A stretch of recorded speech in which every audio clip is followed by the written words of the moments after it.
In the base 60 system, when you have a number like, all right, 215, each digit is going to be represented with two symbols like that. This number in base 60 is not 215.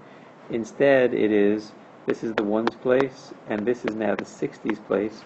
So it is 2 times 60 plus 15 times 1 is 135 in base 10.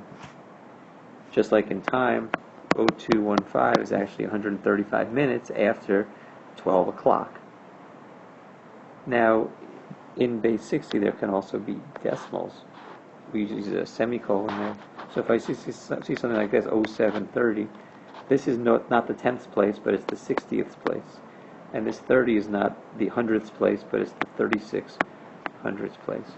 So this number in base 60, we don't need to write this because it's implied with that, is actually 7 over 60 plus 30 over 3600. Actually simplify that.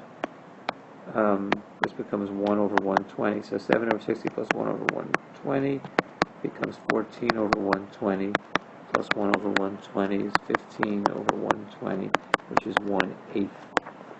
So this is their way of writing 1/8. Now going in the other direction is easiest if this number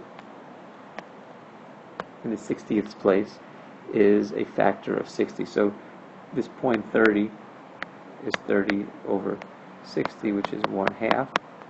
But even to go in the other direction, if I told you 1/2,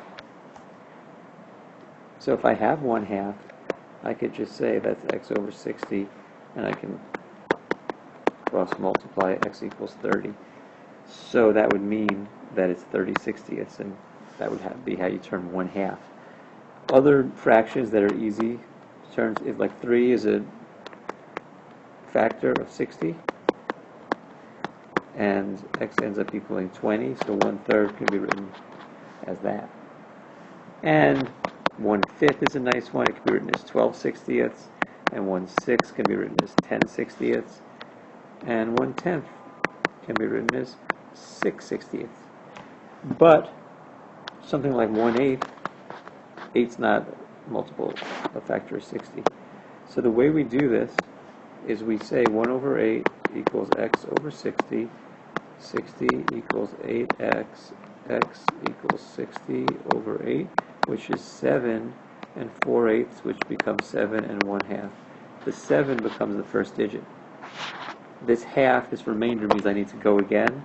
So to get the next digit, I just take the half and turn that into 60ths. X becomes 30, and our answer is 7/30.